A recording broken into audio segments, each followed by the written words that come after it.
Okay, good morning, everyone. Thank you so much for joining us. If you're joining us from Hong Kong, good morning to you. If you're joining us from a different time zone, good day.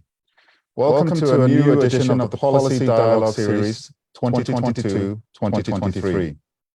In this year's Policy Dialogue Series, we will have Professor Anthony Jiang, joined by Professor Loy Tai Lok. And for each of the series, they will be accompanied by a distinguished guest speaker. In store, in this year's Policy Dialogue Series, we have 5 dialogues, the first one of which will take place today, and today's guest is Professor Donald Low. The topic today is a still unending pandemic, need for a policy breakthrough. However, we will have other policy dialogues, which I'd just like to let you know of, so that you can mark your diaries. The second one will take place on the 3rd of December. It will also feature Professor Anthony Jiang and Professor Loy Tai Lok, and they will be joined by Professor Christine Low. The third dialogue will take place on the 7th of January 2023, and it will feature Mr. Brian Wong. The fourth dialogue will take place on the 11th of February 2023, and it will also feature Mr. Brian Wong. The fifth and final dialogue will take place on the 18th of March 2023, and I shall be accompanying our 2 distinguished guests. With that aside, I would like to proceed to jump right into today's dialogue series. As I've mentioned, the topic for today's dialogue is the pandemic, the need for a policy breakthrough. We have 3 speakers today. Going first will be Professor Anthony Jiang, Research Chair Professor of Public Administration at APS at the Education University of Hong Kong. Professor Jiang is also an adjunct professor at the Division of Public Policy at HKUST, and he's the former Secretary for Transport and Housing in the Hong Kong Special Administrative Region Government. He'll be joined by Professor Loy Tai Lok, who's the Chair Professor of Hong Kong Studies at Education University of Hong Kong. He's also the Director of the Academy of Hong Kong Studies and the Center for Greater China Studies here at the Education University of Hong Kong. As I've mentioned, they will both be accompanied by Professor Donald Low, who's a Professor of Practice in Public Policy and the Division of Public Policy at HKUST. Before I hand the floor to them, I would just like to quickly thank both the Education University of Hong Kong and the Hong Kong University of Science and Technology. At the HKUST side, it was the Division of Public Policy, and at the Education University side, the Asian and Policy Studies Department, the staff, and all the individuals who have been involved in making this Policy Dialogue Series possible. With that, Professor Anthony Jiang, over to you, please. Thank you. Good morning. If you look at the topic today, the still unending pandemic need for a policy breakthrough. So let me show you the PowerPoint.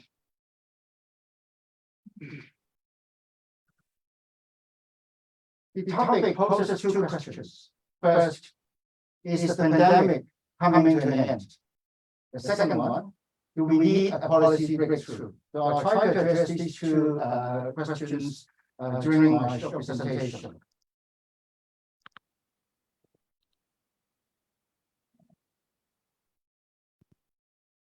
It's not working at the moment.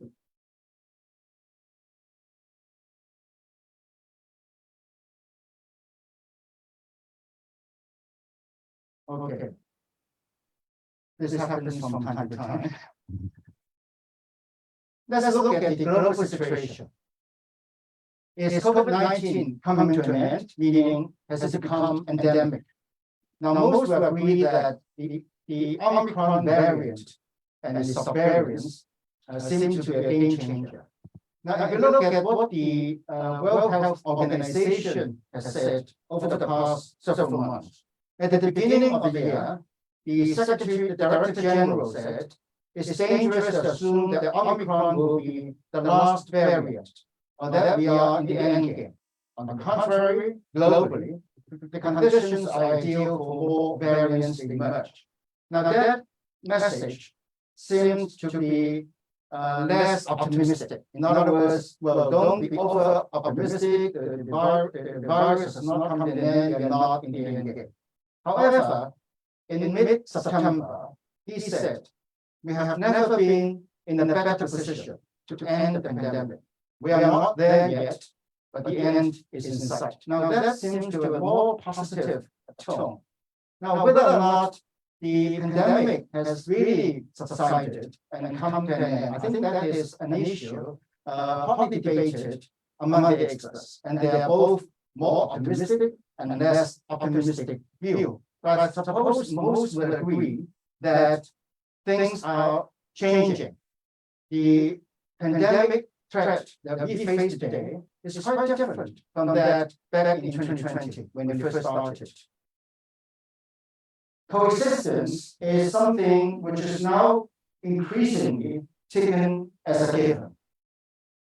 Of course, coexistence doesn't mean that we human beings choose to coexist with the virus. Now, this is one way of looking at it.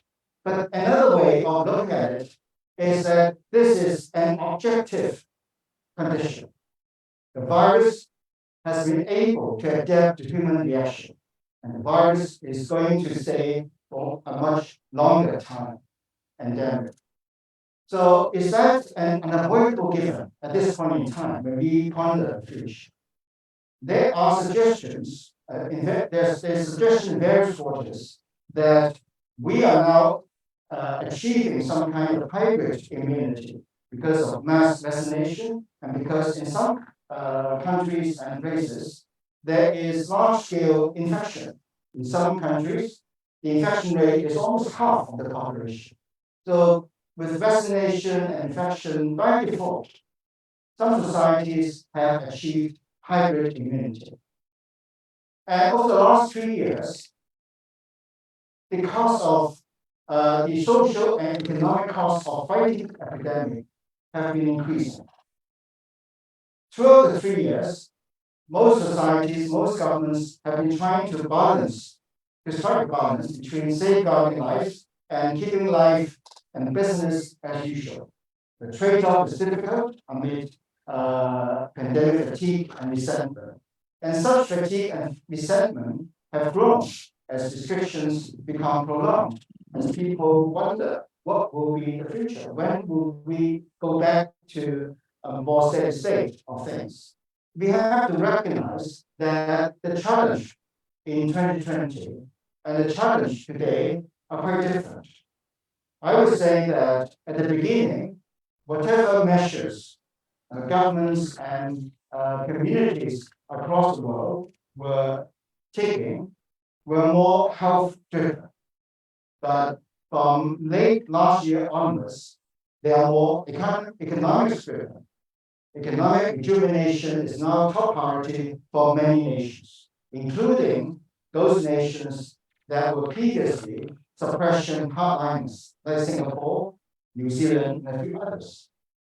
Economic pain is now harder to bear, particularly because of the Ukraine war that is driving up the cost of living worldwide.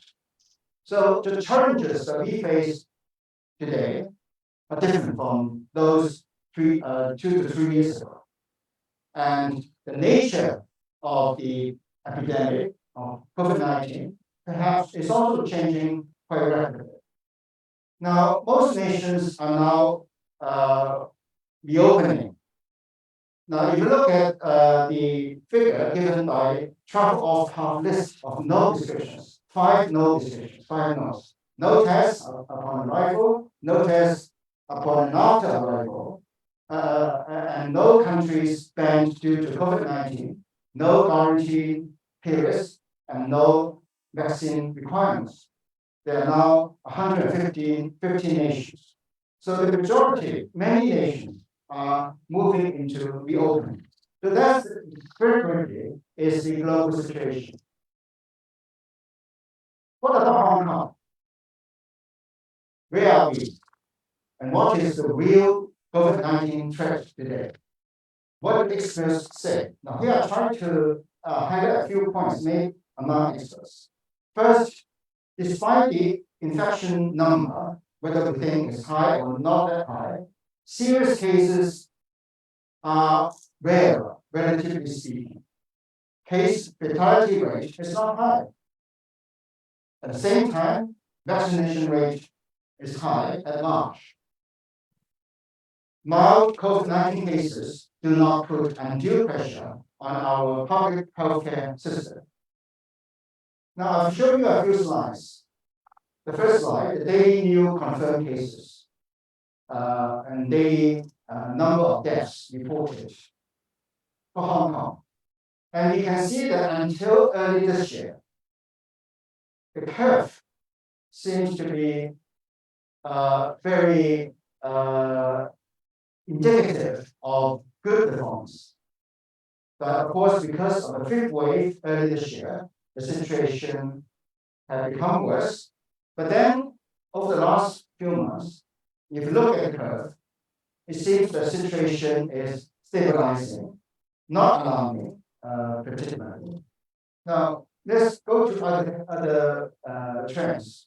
The moving average case fatality rate of COVID-19. Again, over the last few months, the case fatality rate seems to be stabilizing. Now, whether or not this is alarming is, of course, something for the experts to make a judgment. But based on what has been aired openly, it seems that experts do not find the current CFR too alarming. Over the last 14 days, 2 weeks, we will see that case numbers, infection numbers, are relatively stable, around 5,000 to 6,000. Now, whether or not the number will go up or go down depends on how we react to the coming months, the coming more colder season. And but the number of deaths seems to be stabilizing as well. Vaccination rate, in a way, very encouraging. The blue line represents those having got 2 doses. And then the sort of grayish blue bars represent those receiving 3 doses. Still very high, relatively speaking. And up to most recently, over 500,000 of our population has actually got the 4th dose. These days, people in Hong Kong like to compare Hong Kong with Singapore, and I'm sure Donald will say more about Singapore. But if you look at the stringency index, based on how different governments react to COVID-19, the kind of measures they have taken, whether they're stringent or less stringent, comparing Hong Kong and Singapore, roughly speaking, the degree of stringency in Hong Kong is double or almost double that of Singapore. Then the interesting question is, if we are more stringent than Singapore, double that of Singapore, is our performance much better than Singapore? I would say that if you look at the basic figures, infections, death numbers, case fatality rate, that is not the case. So then the question is, do we still need to be that stringent compared to Singapore?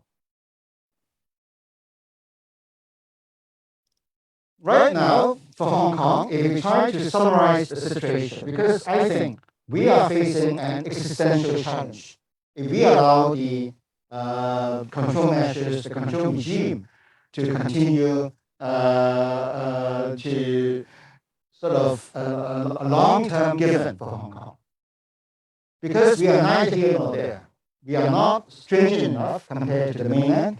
So if we assume that if we are more stringent, then it will facilitate an early return to normal connection with the mainland. That may not be the case. But at the same time, we are too stringent compared to many overseas jurisdictions. So that hinders our connection on the global basis. At the moment, back to normal, is the largest consensus across different sectors within Hong Kong. So the question is not whether, but how. How meaning the way we approach this route towards normality, and also how quickly we should proceed along that path. To have a good, more realistic way of looking at this how question, I think we must know very clearly where we stand. Our weak points, our strengths, our constraints, and opportunities. And we must listen to the experts because the government says we have to be precise, we have to be scientific. So what is the real situation? What is the real impact of COVID-19 and its subvariants? Of course, mutation is still going on. After the BA series, BA 5.5, for example, now we have XBB and other newer variants. But many experts will say that yes, despite mutation, but the actual impact of the new variants is not that threatening. Actually, it's becoming milder. Now, should that be the case, then we have to adjust our strategy towards the epidemic. Hong Kong is facing an existential challenge. We must be open to the world as far as possible and as quickly as we can. Otherwise, our city risks losing its vibrancy and international competitiveness. At the same time, of course, we have to work to strive for resuming normal connections with mainland cities, particularly the Greater Bay Area. That is very critical for Hong Kong's growth, Hong Kong's business opportunities.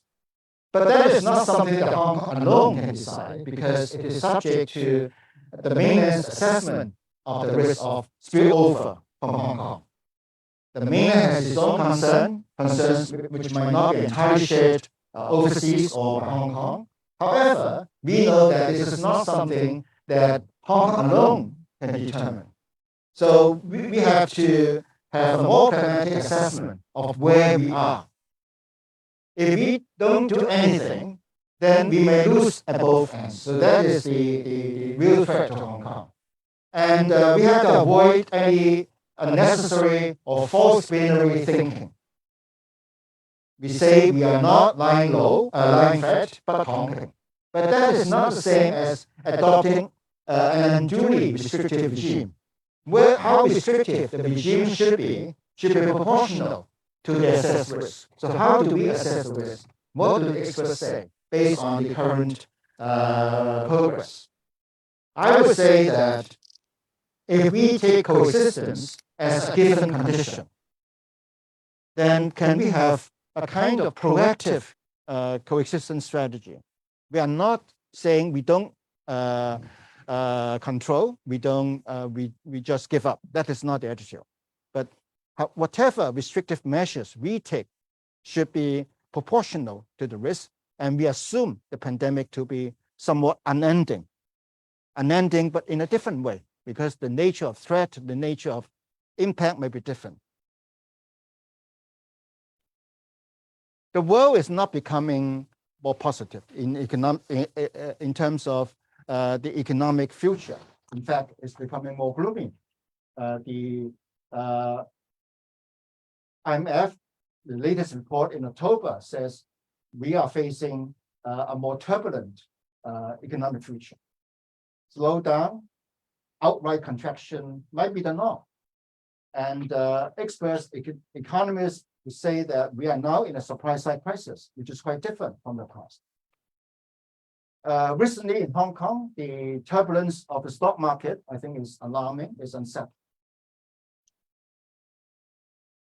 The government's policy, back in August, the chief executive, John Yee, said, well, there are 5 pillars: not to live threat, to reduce critical cases and deaths, to protect high-risk risks, particularly the elderly, children, and patients with chronic illnesses, and to have a kind of strategy based on scientific and precise assessment, as well as according to the different risk level of people in the community, and to strike a balance between the epidemic risk and economic needs.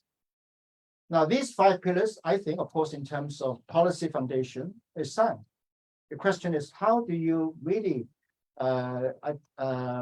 make the policy according to these 5 general principles? In the recent policy address, these 5 pillars are re-articulated.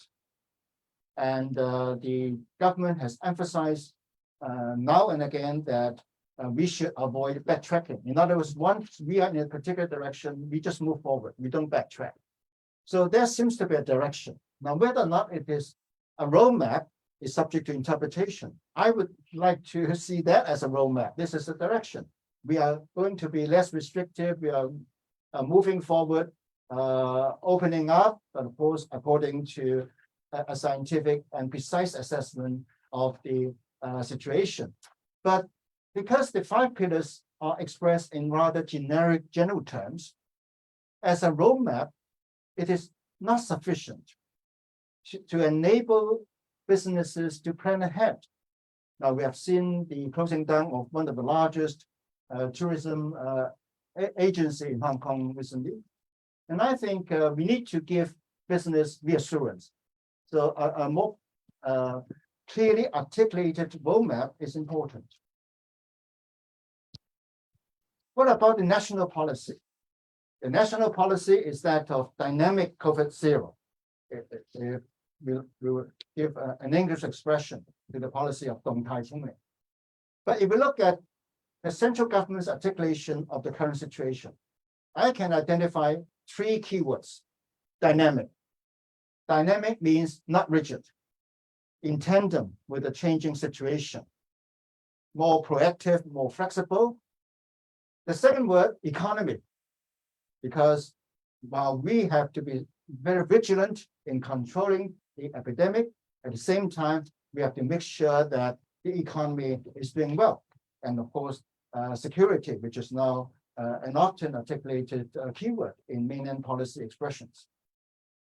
Maximum prevention, minimum cost. So we have to review Hong Kong's policy, whether or not we are achieving maximum impact with minimum cost. So I don't see any necessary conflict with the national policy position. Now, this is my final slide. So how can Hong Kong be dynamic and even within the national policy context of dynamic 0? And in crafting Hong Kong's strategy at the moment, we have to bear in mind Hong Kong's special position as an international hub within a turbulent global economy. If we are not careful, we might be caught at both ends. The general economic situation, which is becoming more gloomy, and because of the way we deal with the pandemic, we are shutting ourselves down. Is the risk of importation and domestic spread of the epidemic very serious, or not that serious? So we need to avoid broad brushing. We need to be more specific. What do the experts say? We have to give the community a more informed picture of the situation. We need some kind of re-narration of the situation. Right now, there's often this debate about 0+3 versus 0+0. I would say that those wanting 0+0 basically means as little control or restriction as possible. However, 0+0 is still not specific enough. I think we have to, what counts most is the substance of whatever new regime we are advocating. What happens to quarantine requirements? Right now, this is almost gone, right? Surveillance. We still have maintained surveillance, medical surveillance, but is the cost effectiveness sound? Testing, mobility. So we have to assess the cost benefit of whatever control measures we are taking. And if we are going to change those arrangements, again, we need to bear in mind the cost benefit calculation. For the roadmap, assuming that we are going towards the goal with this goal of back to normal, but in order to give hope and re-energize the community, I think we need to be more specific. Any KPIs, because everybody is talking about KPI these days, any milestones that we can highlight so that business feel that it's not just a general articulation, it's an articulation that has a strategy behind. So I think people and the community, particularly the business community, need more certainty to plan the future. Of course, nothing is entirely certain because of a pandemic, but as much certainty as possible right now, I think is very important to Hong Kong. Thank you very much. Thank you so much, Professor Zhang, for those very deep insights into the pandemic and taking us on the journey over the last 2.5 years as the pandemic has unraveled. I would like now to promptly hand the floor back over to Professor Loy Tai Lok to hear his comments and insights into this subject. Professor Loy, please. Yes, thanks. I probably look at the topic a little bit different from Anthony's and try to how would I say look at it at a more general level. Probably some people would criticize me by saying that what I'm going to argue is simply promoting something like lying flat, Tongping. But I try to explain what's my argument and what the sort of things that we need to think about. And you like it or not, these days that we are all of us learning how to live dangerously in the changing environment. And let me start by saying, okay, you know, we always have risk. We always have new challenges. We probably may have pandemic. We may have warfare. We have natural disasters. We have all kinds of things. Ideally, of course, we would like to say that, you know, we would like to eliminate all this risk, old and new. I mean, we still have earthquakes and we still have other natural disasters. And of course, we also have environmental hazards and so on and so forth. Ideally, it would be good that, you know, we simply eliminate all of them. And so that in our everyday life, we don't need to think about risk. Otherwise, we always also want to say that, you know, okay, probably we can't eliminate all of them, but at least we can quickly diagnose emerging risk and find a way to cope. If we all recall, quite honestly, when we have the outbreak of COVID-19, at the very beginning, we have once at least hoped that, you know, okay, we have pandemic, but very quickly that we would know what it's all about. And then later on, then, you know, we would be able to find a coping strategy. And with this coping strategy, then even if we have new risk, they will be either contained, even better, you know, would be cured, but the least desirable scenario would be largely under control, you know, so that you don't really need to worry too much about it. And sometimes we very much like, you know, the sort of virus message that we receive from email that, you know, ideally we just identify them, quarantine them, you know, put them aside. We don't even need to open and have a look at the issue. So the risk goes on, but, you know, we cope by having all these measures. And then, you know, even better would be after knowing what's the risk, then we develop preventive measures so that, you know, next time before we have the outbreak, before things emerge, then we will all be immune. And as a result of that, you know, all this risk would become insignificant. Not so much they're not around, but, you know, it doesn't really matter anymore.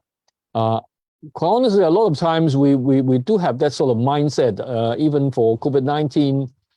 My recollection is at the very beginning, we still have kind of Hollywood movie imagination that, you know, probably 6 months, 9 months, then there would be vaccination, very much like Hollywood movie when maybe Dustin Hoffman, maybe Brad Pitt, you know, towards the end of it, you would have someone bring in everything is all right then. That we always have that sort of thing in mind.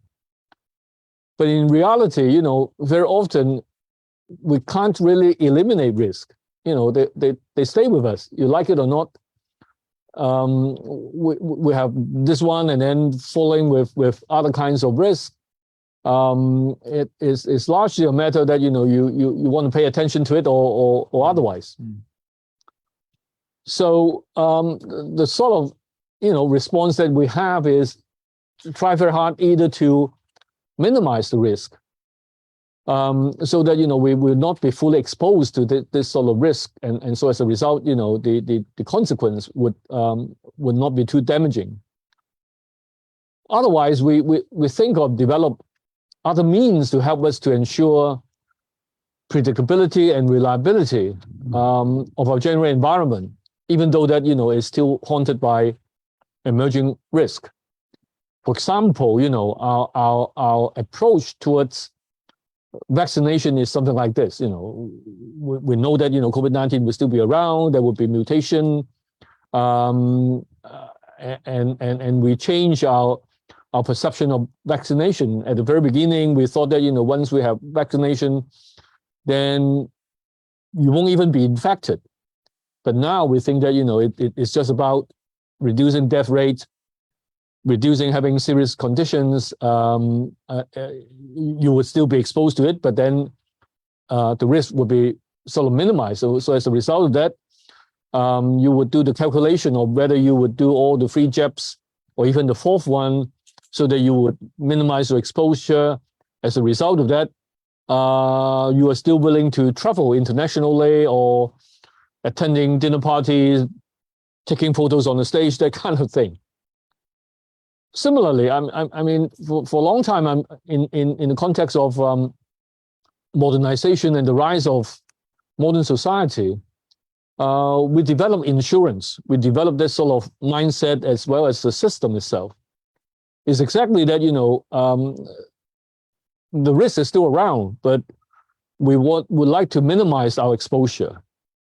You can easily imagine that, 500 years ago, maybe people doing trade, that they send ships from maybe the Netherlands to Asia, and there were pirates all around major oceans. So as a result of that, you want to do business, you have to think about, I invest in it, how much money I would get in return, and I want to reduce all the risks that I have by exposing myself to these oceans, pirates, typhoons, storms, all kind of thing, by buying insurance. And there's another company that would be interested in undertake it, so that, okay, you put a certain amount of money here, nothing happened, then I'll take it away. If something happened, you get compensation, and you calculate. All these things become something calculable. So as a result, you just very much like betting. You bet on the chances of having a loss or how to protect yourself. And in reality, we develop all kinds of measures and strategies like that. We do hedging, for example. We do insurance. All these things are telling us that the risk is still around, but you have measures about how to make sure that you won't be fully 100% exposed. By reducing the exposure, life is more predictable and life is more manageable. And this brings to the issues about policy. I think one of the interesting thing about COVID is we spent almost 3 years now on this issue. And I tend to think that, all the governments around the world find it a headache. But in the process, I do think that, there have been a lot of rethinking about what are actually the responsibility of the state. That cover issues like coverage as well as scope. If the state is going to assume the role of saying, under my governance, no one will suffer anything. What you need to do is just follow my instruction. I tell you to go quarantine, you do quarantine. I lock down, then you don't go out. I stop all the transportations, then stay at home. Or rather that you think, okay, now we have an assessment that, there will be mutation. We have vaccination, but it's basically not about you being infected or not, but we are trying to reduce death rates. We are trying to reduce serious cases. And so there won't be overburdening the medical system. And for ordinary people, you can more or less still run your daily life as if we are least affected by COVID-19. And in the process, I do think that, it also touched on issues about a kind of not necessarily contractual, but at least some sort of negotiation between the state and individual citizens' responsibility. Because if we assume, the state would be able to take care of everything, even though that, the individual citizens don't follow any of the instructions, don't care about vaccination, and do whatever they want, and still the public and the government would need to bear all the outcomes of that sort of, well, quote unquote, irresponsible action, then I don't think it will be something manageable. So quite honestly, throughout COVID-19, I tend to think that, we all globally exposed to a new challenge of rethinking about what exactly would be the state-society interface. What exactly is the kind of relationship that we have? The role of the state, the role of the citizens, the responsibility of the state, and the responsibility of individual citizens, so that, we would be able to work up a new kind of cooperation that make it manageable. So if you see it in this light, then you see probably different COVID-19, regime. It is a reflection of different states' perception of their own role and the expectation of citizens' responsibilities. So I thought a very general question, and I'd like to conclude by saying that's why, when we go back to basic things about policymaking or policy issues, point number one is, like what Anthony has said, we need narration. I tend to be very skeptical about the argument about restoration of the normal or return to the normal, because in the short run, I don't think that, it's exactly pre-COVID-19 normal. So actually, we are redefining normal. And this normal, quite honestly, I tend to think that it's not exactly very new, because if you have a look at international travel in the 1960s, you would be required to take vaccination because getting on board of the ship to travel to some other countries. Of course, we probably hate that, because if you're coming from some countries, you'll be asked to take various vaccinations before going on board. But that's actually, it happened in the old days. It won't be changed entirely simply because of having new technology. So what is the normal redefined? What is the situation outside that we need to have a very good assessment? The second point I want to drive at is when I was writing this PPT, a term popped up in my mind, but I'm not 100% whether it's appropriate. It's a sort of bounded rationality in decision making. When we make policies, when we make arrangements, both for the state and for ordinary citizens, we make that kind of decision and take kind of action within the limits of current knowledge, reasoning, and technology. So like it or not, it seems to be, sounding a little bit funny, but we all need to be a little bit honest. Look, what would be the effect of vaccination? What would be the maximum benefit that it would have? And we take action and make decisions in the context of such limitations. That's all we can do. And this would be probably the most flexible scenario that goes back to the point that made by Anthony. It's at the end of the day, you need to think about balance between the economy and probably how to cope with COVID-19. So, of course, I would like to conclude by saying that, okay, probably friends out there would say, well, we have never seen a very honest government saying that, that's all I can do, what do you want from me? But in some way, we have to be honest about, the sort of steps that we can take, the sort of maximum reasoning that we can have under the existing context. Maybe there would be technological breakthrough some other time, but that's tomorrow. I'll stop here. Thank you very much. Thank you so much, Professor Loy, for ending with these probing questions and for the philosophical ideas that you raised in earlier parts of your presentation. I would now like to hand the floor over to my colleague, Professor Donald Oh, who's a professor of practice at the Division of Public Policy at HKUST. And as you will see, Professor Loh will not be shy in his remarks, and he'll be very equivocal in what he says. Over to you, sir. Thanks very much, Nabaha. Thanks very much for having me at this policy dialogue. Virtual, actually. How do I switch the slides? This area. Right, so I'll talk. As Nabaha said, I will not hold back any punches. I think my argument here is that Hong Kong's COVID policy has been largely a failure. And I think one would have to be quite either ignorant or excessively defensive to think otherwise. And I'll provide a few reasons why I think, unfortunately, Hong Kong's COVID policy has been largely a failure. But first, I'd like to take a step back and sort of define some terms. Right? First, I think is before this, even before COVID-19, they were essentially in the literature two broad approaches to dealing with something like COVID or SARS or H1N1 or even the seasonal flu.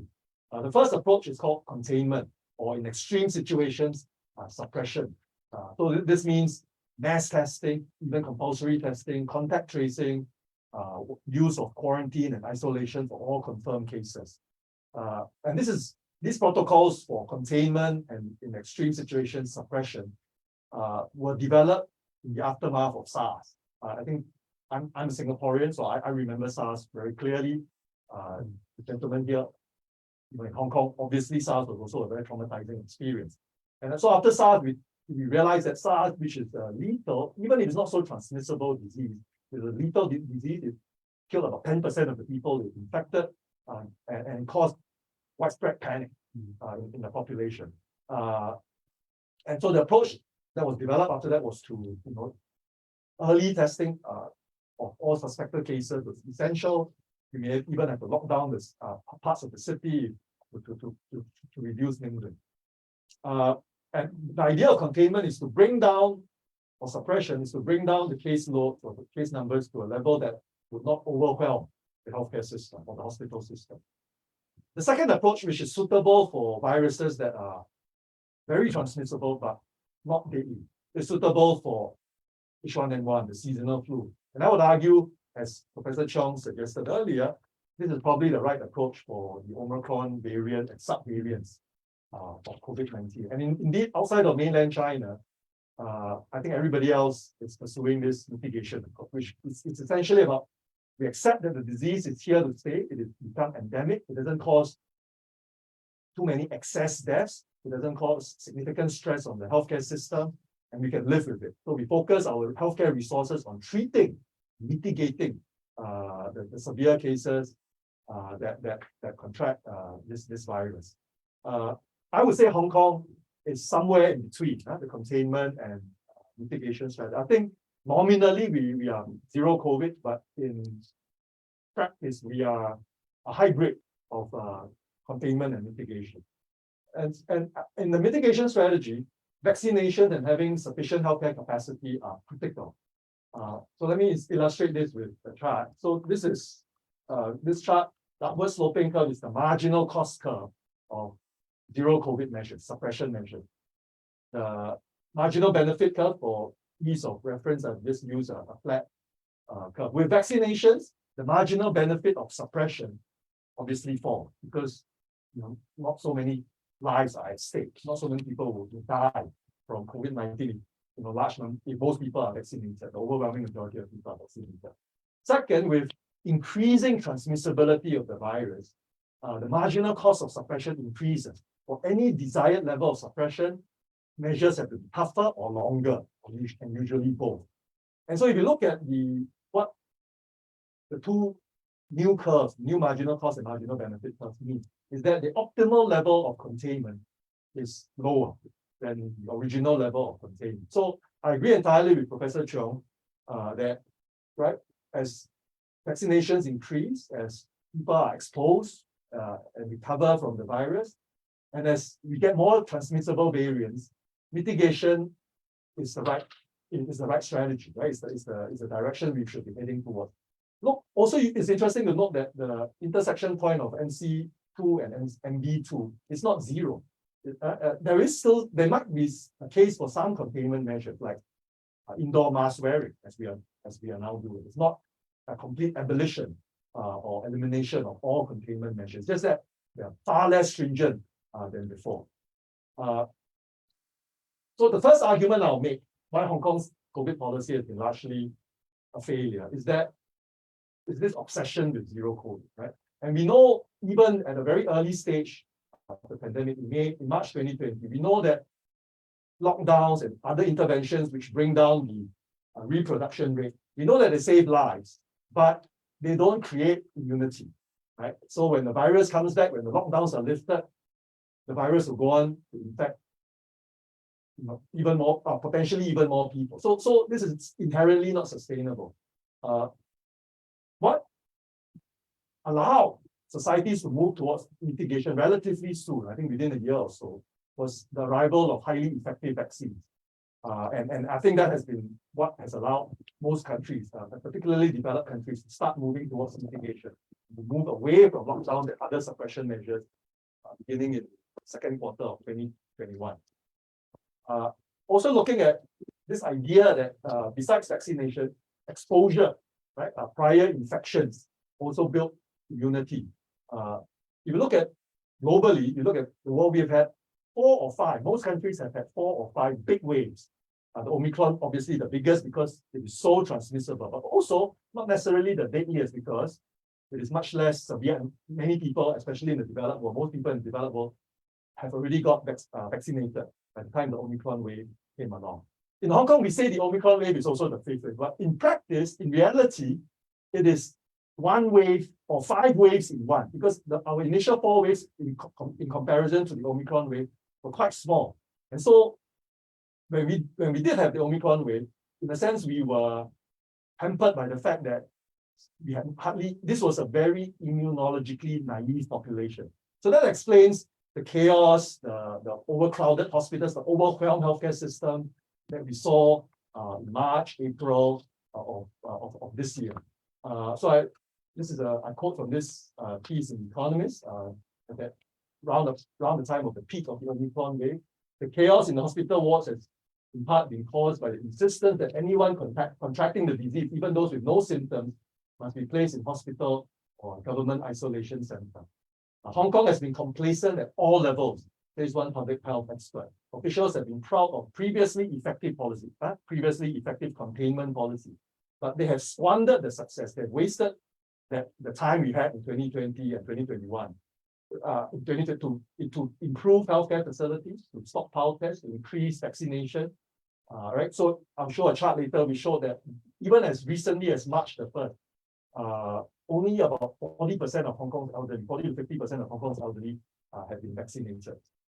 So the dogged pursuit, according to the Economist magazine, the dogged pursuit of zero COVID is proving the final straw for many expatriates who are fleeing the city. As Professor Cheong says, right, we are far more globalized a city than other Chinese cities. And this is an existential question when people are leaving, fleeing the city because of our zero COVID policy.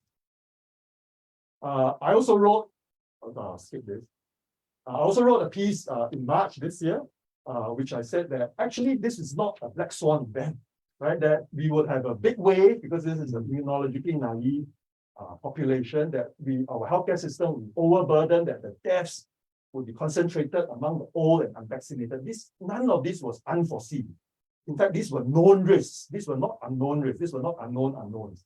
Right? So I written earlier in August 2021 about the need for a risk mitigation framework that would include vaccination targets and timelines, and emphasis on ensuring sufficient hospital and ICU capacity instead of obsessing over daily infection count, and a plan for reopening.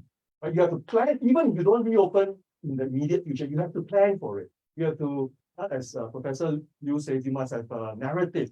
You must frame the discussion and tell the population this is what our roadmap is. This is our direction of travel.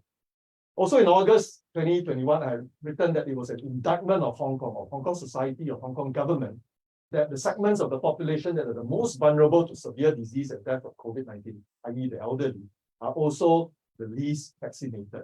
Right? And I said that it is almost inevitable that when we face a large outbreak, it is almost inevitable that deaths and severe disease will be concentrated among the old and unvaccinated. And so it has been. The median age, I think, of COVID deaths in Hong Kong has been around 80. So it is indeed the case that COVID disproportionately kills and harms elderly people. So in short, this was no black swan event where we should have prepared for what was always a known risk. And that the authorities did not, maybe because of hubris, maybe because of the misplaced confidence in zero COVID. That's the reason Hong Kong still cannot afford to live with the virus. I mentioned earlier this concept of excess deaths. And I think that's a better metric for looking at how countries have performed in dealing with the pandemic. Initially, of course, we were very focused on cases, right? But as transmissibility of the virus increases and severity of cases fell, I think cases is less meaningful. Many people are asymptomatic. So, they don't even test positive or they don't even go for a test. So the cases, I think, are severe underestimate. Is really not a particularly revealing metric. COVID deaths are obviously useful metric, but I think an even more useful metric would be excess deaths. Actual number of deaths in excess of the expected number of deaths for that particular period. So if you, the gold standard for this metric, excess deaths, how many deaths did the pandemic cause? Whether it's by COVID-19 or not, like how many more deaths did we have over the course of the pandemic? If you look at the gold standard is the Economist's study of excess death, which is, I think, updated daily. So I'll use this to compare Hong Kong's performance, excess death as well as COVID death.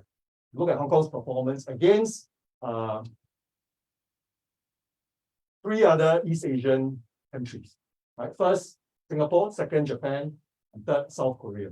So the first line shows official COVID deaths as of 18 October. Second line, using the Economist magazine's estimated excess deaths, we find that Hong Kong is, in the tens of thousands. Singapore is 2,800 to 5,000, and so on. Japan and South Korea.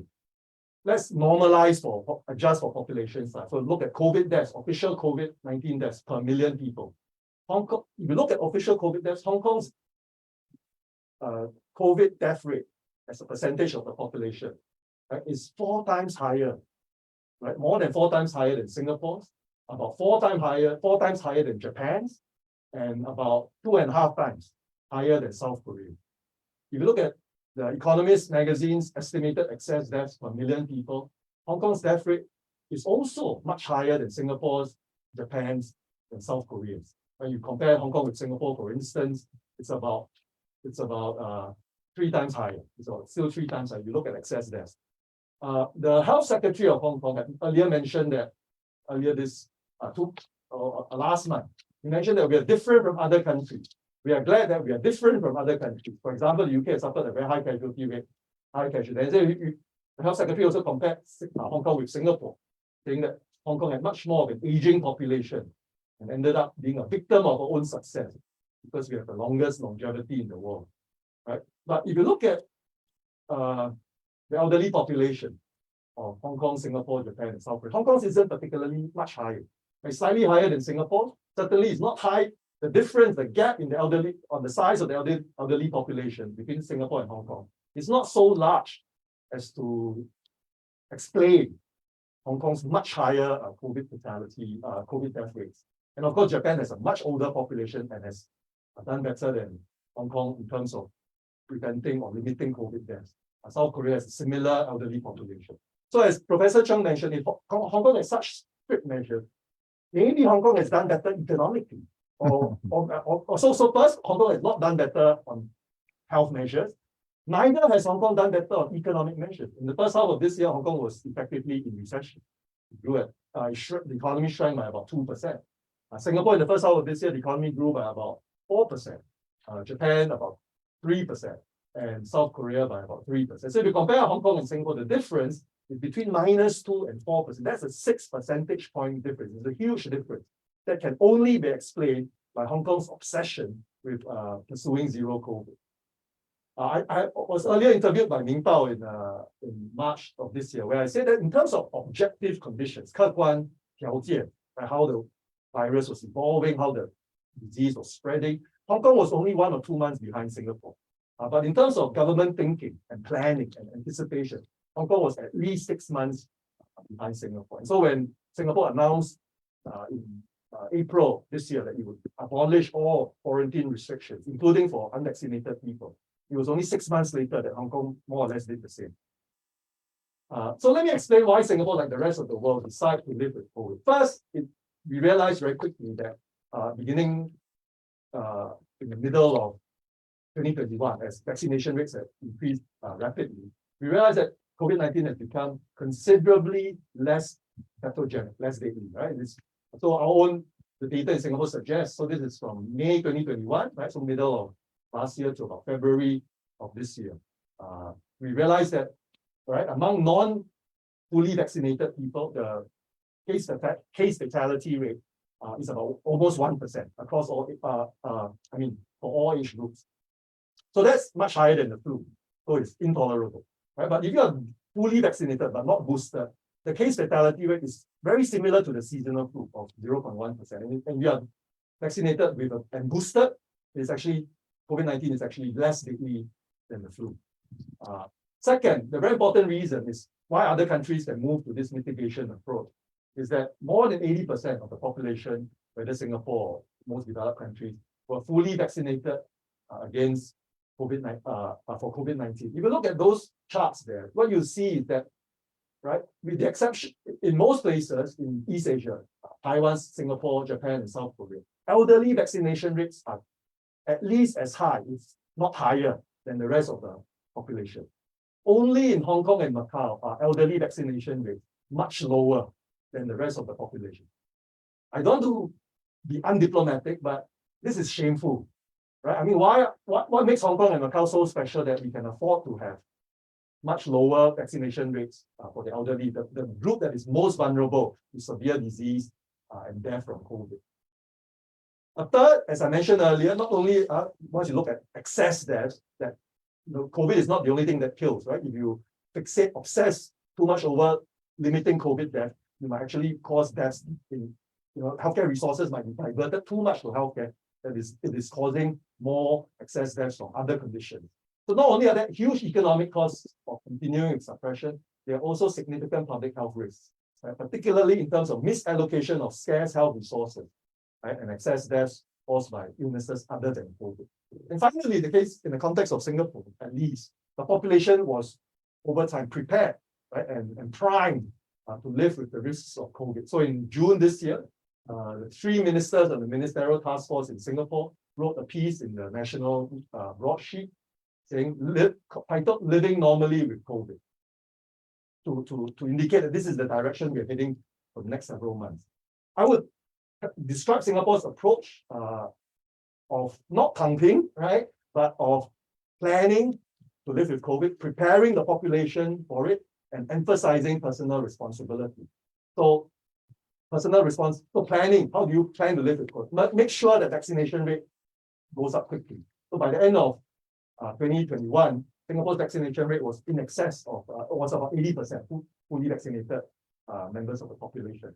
Second, ICU bed capacity was more than doubled after June 2021. And during COVID, as you can see in this chart, at the peak of the Omicron wave, COVID cases never took up more than 20% of ICU beds. So we never had a situation where we did not have enough hospital beds or enough ICU beds for severe COVID cases.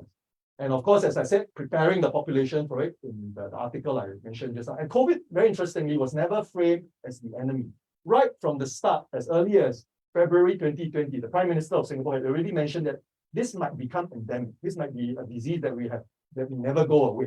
So already right from the start, the population was prepared for the possibility, if not the inevitability, the possibility that COVID will be with us for the foreseeable future. And finally, emphasizing personal responsibility in terms of getting yourself vaccinated, at least for the next several months, right?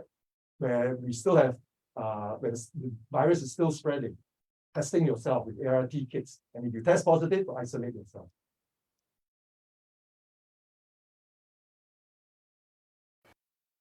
So let me highlight finally 3 uncomfortable truths for Hong Kong. I said, I think it's quite clear that Singapore and most developed countries have outperformed Hong Kong in terms of ensuring low COVID mortality, despite, as Professor Chong said, despite pursuing a live with COVID strategy since 2021. What Hong Kong experienced during the Omicron wave in terms of very high numbers was not unusual. Right? What was unusual was the government's response to it, which neither saved lives nor limited damage to the economy. And finally, living with COVID is not pumping. Right? To characterize this as such is frankly quite insulting to those countries that have deliberately planned to live with COVID. And neither is persistence with zero COVID victory. Let me finally, Professor Liu talked about bounded rationality. And so here are some possible decision biases that might explain why governments or organizations might persist with zero COVID. I've highlighted 5 here: a saliency bias and a zero risk bias. The idea that people prefer to eliminate risk rather than to mitigate or live with risk. Second, loss aversion. We focus a lot more on the losses that a switch of strategy, a mitigation strategy might entail. In the short term, we will face a lot more losses in terms of death. And we tend to sort of ignore or underestimate the gains, right? Gains in terms of economic recovery, protecting people's livelihoods, and so on. Third, there's a sunk cost bias. I think particularly in the case of mainland China, which has invested enormous resources with dynamic zero COVID. The sense is that, right, if we now open up and we have lots of cases, all those initial efforts and resources would be wasted. Right? But this is, of course, fallacious economic reasoning. And whatever you do, those sunk costs cannot be recovered. Decisions should always be made based on future costs and future benefits.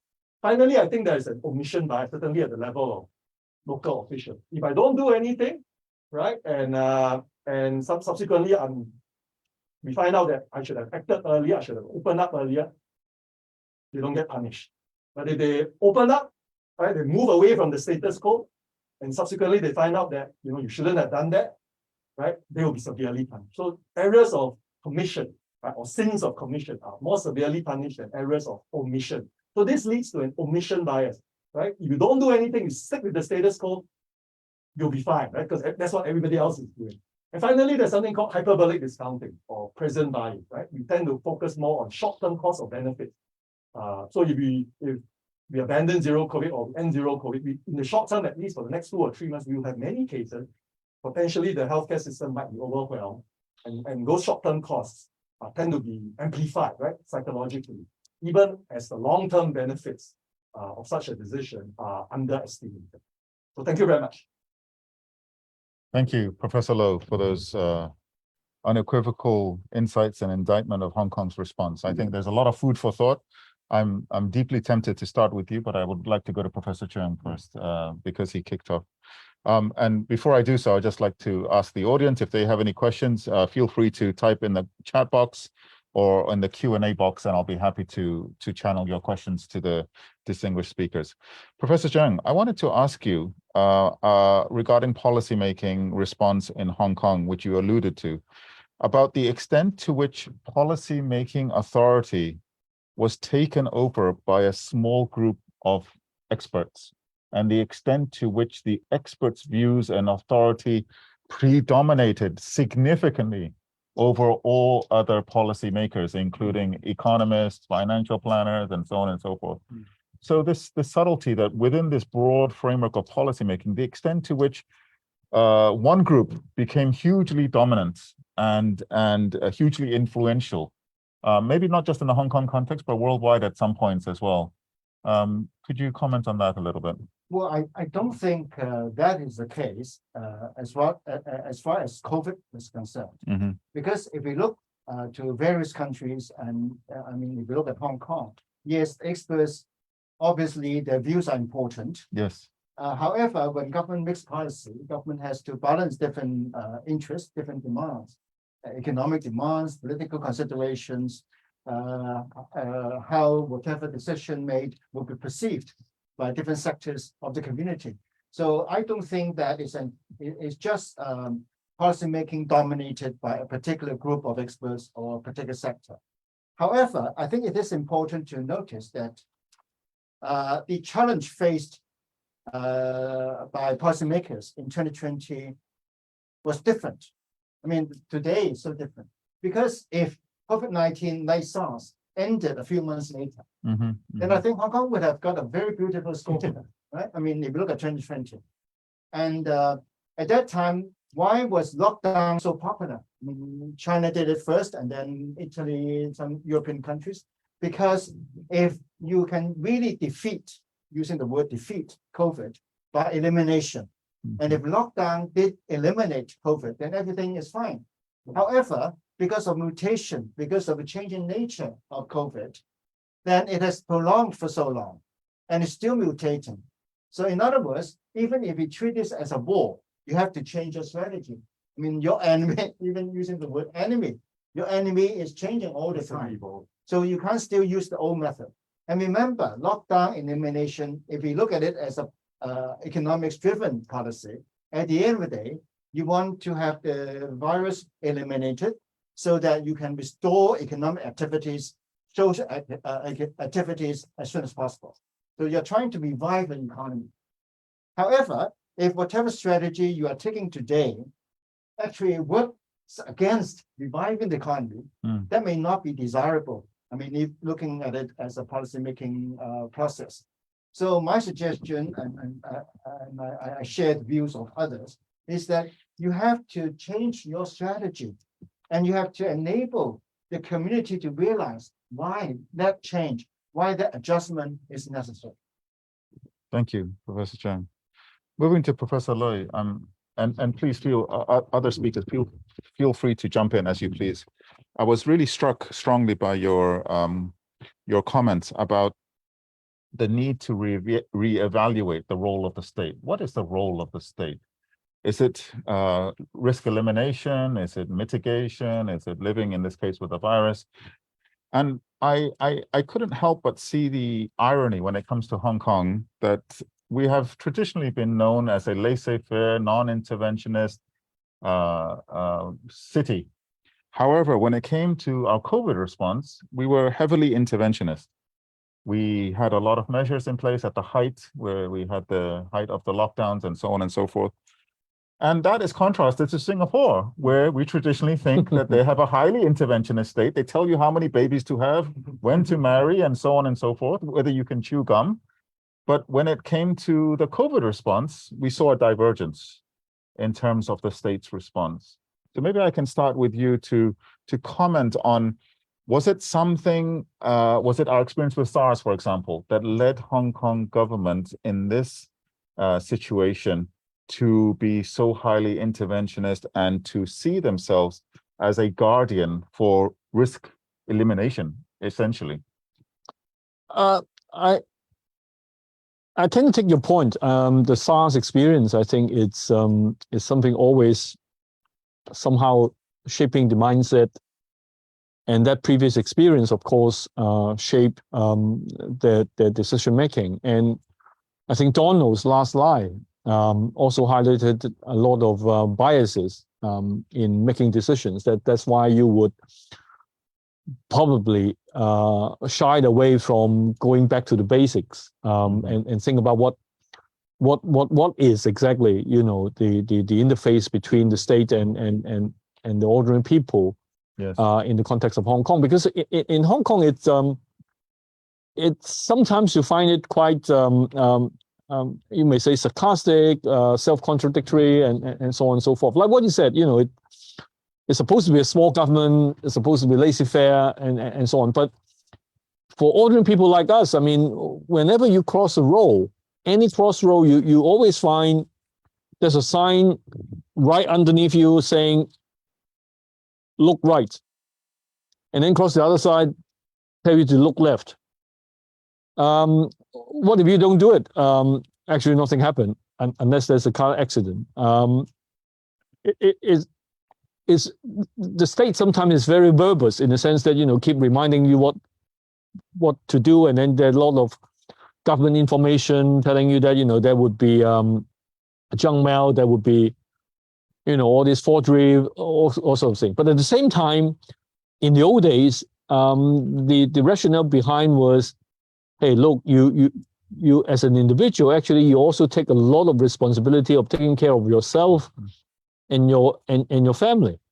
That's supposed to be the sort of Hong Kong culture and the long workout relationship. But like what you said, I mean, last time in SARS, it seems to work perfectly well. And what Anthony just mentioned, you know, if COVID-19 happened at the same mode, just lockdown 3 months and then everything is gone. It's the virus simply disappeared. That would be a perfect ending. But exactly, I think what we should learn from COVID-19 is everything is evolving. The risk actually is unknown. And you need to keep on adapting and to collect new data and to have new assessment. And apparently in the context of Hong Kong this time, it happened to be fixated in a certain strategy and then not able to move out of it and have a look and say, hey, this is a new scenario. Or even that, you know, what we have decided 3 months ago, thinking about sunk costs, forget it. You know, we need to start anew and to adopt a new strategy. So you're quite right. With that sort of preset framework that you have in mind, it's difficult for them to get out of it. Yeah.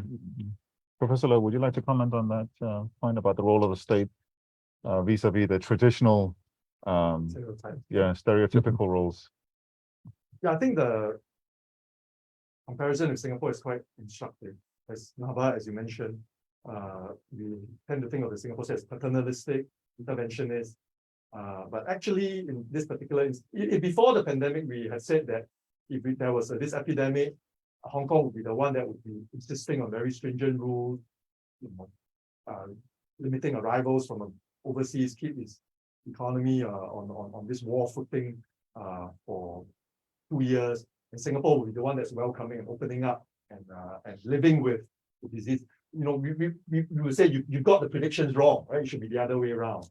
And so it's been quite counterintuitive. And also you look at how Hong Kong deals with other sorts of risks, whether it's financial risk or risk of retirement, you know, whether people achieve retirement security, risk of investing. In all these cases, I think the Hong Kong government philosophy is really buyer beware, individual responsibility, compared to Singapore when it comes to housing, health, as well as retirement security. The state at least puts in place the mechanisms and institutions to mitigate risk, right, or to limit risks for citizens. So perhaps Hong Kong's excessively zealous approach is precisely because the state doesn't underwrite or insure citizens against so many other risks that it is arguably because it is expected or there is pressure for the state to say on this particular issue you have to do more to shield citizens or to protect residents from the risks of COVID. So maybe there is some idea of a balance, right? That if there are existing risk mitigation institutions and mechanisms already in place, then maybe the state isn't expected to provide the main to be the protector of first resort in the case of something like an epidemic. Going back to Singapore, one thing that struck me during your presentation, Professor Low, was how you mentioned on one of your slides, they made 6 months forecasts and predictions. Could that explain the difference between Singapore and Hong Kong, where Hong Kong was, and this is one of your biases as well, fixated much more upon the shorter term, right, without a deep enough involvement with what the 6-month, 1-year scenario would play out, the medium-term scenario would play out like. I think the key word here is scenario rather Yeah. than making forecasts. Yeah. And the key word is to plan. Your plan may turn out to be wrong, but it is important to have a plan and to keep adapting the plan. So when Singapore announced in June 2021 that it was shifting towards a mitigation, live with COVID strategy, that was not something that you would do immediately. There were still restrictions, there were still quarantine requirements, but we said that this was the direction that we're heading towards. This is the direction of travel. In terms of the specifics, in terms of when we will get rid of quarantine requirements, when we will get rid of outdoor masking rules, that obviously will depend on how the situation evolves. But you must have a plan, and the plan must be, even if you can't give specifics on timeline, even if you can't make specific or very precise forecasts or predictions, you still need to have a plan, and that plan needs to be communicated, needs to be explained to the population, you need to convince the population that this is the right approach in terms of balancing costs to public health versus the benefits to the economy and to people's livelihoods when you switch to a mitigation strategy. I think that was the crucial difference. In Hong Kong, there really was no mitigation plan. There was only one plan, which was zero COVID. And even that zero COVID plan was overly reliant, in my view, on long quarantines. You recall up to end of last year, it was 21-day quarantine. So the idea was if you can stop importing cases, we have effectively dealt with the virus or with COVID-19. They never thought of what if, that's the whole point of scenario planning. And what if a couple of cases of a highly transmissible variant slip through the quarantine? Because even though you are quarantining human beings, there are other things which are coming in which are not quarantined. Sure. And some human beings are not quarantined as long as 31 days. So I think they should always have had a plan B, mitigation. The fact that they didn't, I think, accounts for the huge difference in performance between Singapore and Hong Kong. Professor Chen, you would like to add Yes. to that? Now, whether or not the Hong Kong government had sufficient sort of forward planning throughout the 3 years, it's difficult for us to tell because I'm looking at what the government has been doing now as an outsider, as an observer. But I can see that up to the end of 2021, last year, the government seemed to be rather satisfied with progress. Because if you look at the trend, it was okay. Actually, late last year, for about 8 to 9 months, we have single-digit infection. And that was beautiful figure. And all along, at least until end of last year, the government was working towards reopening with the mainland first. That was the priority. So a very stringent regime can help to assure the mainland authorities that there was very minimum risk of spillover from Hong Kong. I think if we put the situation at the end of last year, that seemed to be a rather logical kind of thinking. But of course, nobody anticipated Omicron and the game-changing nature of Omicron. I think if you look at Hong Kong's performance throughout the past 3 years, the turning point was early this year because of the 5th wave. And then the fatality rate among the elderly, I think that was very serious compared to other places. And I think that was Hong Kong's major failure.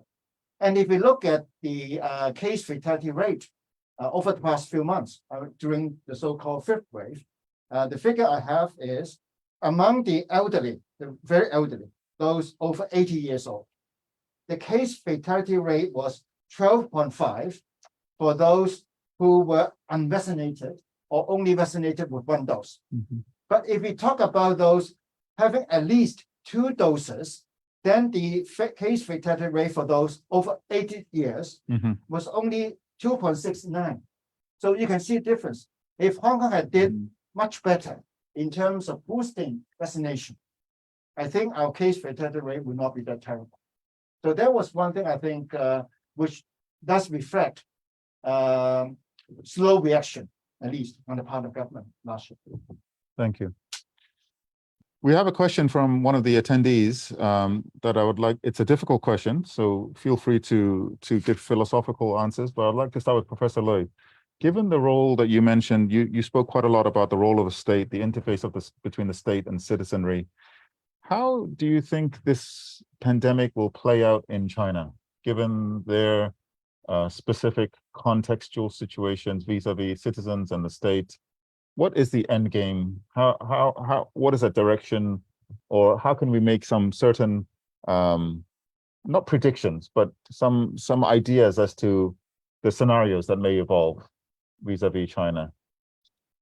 Quite honestly, it would be quite difficult because I tend to think that all these factors of consideration in mainland would be quite different from other countries. Partly because of the sunk cost. You've been fighting this long battle for such a long time, and now if you give up the idea of dynamic COVID zero, it seems to be very difficult to rationalize what you have done.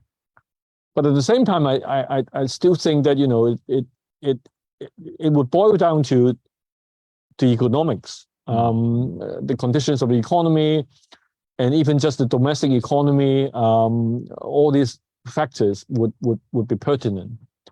And so, how to make it an end game? I think that we shouldn't totally underestimate the possibility of a drastic turn. Sure. Because if now mainland is saying that that they're going to have a new way of taking care of vaccination instead of the jabs that we take, probably would be inhalers. And would that be able to be a way to justify that this can be done more massively and more effectively? And so as a result of that, probably all these drastic measures can be changed and readapted. It's difficult to say whether it would entirely reopen to the international travel. That I think would take a longer time, but at least within mainland itself, would there be a drastic change in the direction? And still, I mean, don't underestimate the sort of rhetorical turn of the Marxist dialectics. Quite honestly, for all of us here, how to make sense of dynamic zero, it's not easy to say, because it's never being boiled down to say that we got to be zero, but it's dynamic. As long as it's dynamic, it means that things are under control. So I do think that there are room for them to make a major 180-degree turnaround. But the thing is about the timing. But if you ask me to make a bet, I think the timing would be closely connected with economics. Right. Professor Low, any comments about next 6 to 18 months unfolding in mainland China? Yeah, I think it's hardly any chance that there will be any significant or changes to the implementation of dynamic zero COVID in 2022. I think earliest we can expect any sort of changes might be after the winter of 2023. So maybe March onwards. But as Professor Liu says, I think two factors. First is economics. Obviously, zero COVID is having a hugely negative economic impact on consumer sentiment, on investor confidence, on consumption in general. So obviously, it is the main drag, I would argue, on the Chinese economy. So the economic considerations would be one factor. The other would be human suffering. Right? It is just psychologically extremely difficult to have to live through the uncertainties and the anxieties of lockdowns after lockdowns. Even if they say this is dynamic and targeted, just the sheer anxiety that you can't travel. I mean, even if it is possible to go to Hainan Island, what happens if there's an outbreak in Hainan Island? You'll be stuck there for, I don't know, a week, 2 weeks. So I think that sort of thing, the kind of hidden psychological costs might be as important as the actual hard economic data figures that zero COVID already is causing. Yeah, I refer to that as the constant mental anguish that people have to endure without this certainty, you might not be able to run your business tomorrow, you might not be able to leave your home tomorrow, and all of this gradually builds up. Professor Cheung, I wanted to come back to you, and from your vantage point, after all that we have discussed and seen in this session today, what do you think are the key takeaways for Hong Kong's policymakers for a future pandemic? What are the, I'm sure there are many, dozens of takeaways, but what are the one or two broad brush takeaways that Hong Kong policymakers ought to learn from the experiences of the last 2 years and 10 months? Well, first of all, I think we have to realize that with time, the nature of the epidemic threat and the actual impact is different today as compared to 3 years ago. So perhaps at the beginning, elimination could be a very immediately a very sound policy strategy. But now I think even on the mainland, we are not talking about COVID zero. We are talking about dynamic COVID zero, which is different. So we have moved from elimination perhaps at least to containment. And then gradually, if this virus is becoming so endemic, then actually it is how we manage the risk, not so much to eliminate the risk. I think that kind of transformation needs to be recognized. Secondly, yes, we are part of China, and therefore the national policy to some extent is very important. But the keyword of the national policy is dynamic. Dynamic meaning that different parts of the country can have different reactions. And then Hong Kong is a special administrative region. Hong Kong is an externally oriented economy, whereas the mainland is slightly different. So I think up to now, the way we deal with COVID, the actual way we deal with COVID, is quite exceptional if you look compared to the rest of the country. So therefore, I think we need to be more conscious of our unique position. And at the moment, I think it is less pragmatic, less realistic to expect immediate reopening of connection with the mainland. So I think we should do more in terms of opening up to the world. And I think that's very important to restore Hong Kong's international competitiveness. Professor Loh, maybe I could ask you the same question, but framed differently. Your title of your talk was Why Hong Kong's Response Has Been a Failure.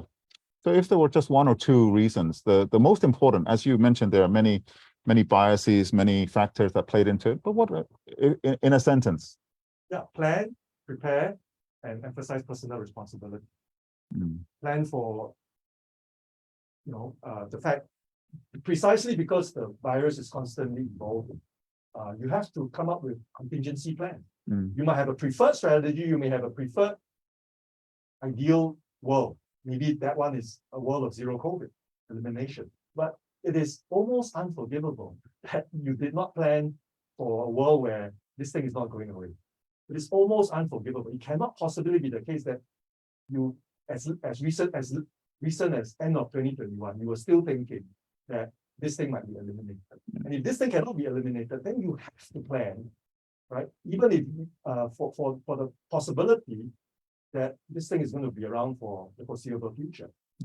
And second, prepare, whatever your plan is, prepare the population for it, right? Even if the plan is not, or even if there are a few contingency plans, right? And that, if A occurs, we pursue plan X. If B occurs, we pursue plan Y. You have to communicate that to the population. You have to prepare the population for that. And finally, I think nothing beats personal responsibility. If all the onus, the burden of decision-making adjustments or dealing with this pandemic is placed on government, you are only using a very limited capacity that society has, right? That social institutions, that non-profit groups, that civil society have. So I think that is another lesson that I think Hong Kong could learn from that. There are a lot more community and social resources that it could have tapped, the government could have tapped on in dealing with COVID-19. While I agree with that very much, I would like to now put the ball in Professor Loh's court, because there's one thing in your presentation that was also quite insightful when you mentioned that to some extent, this is not new. Having travel vaccinations for yellow fever was very common in the 60s and 70s. having travel vaccinations now is somewhat common.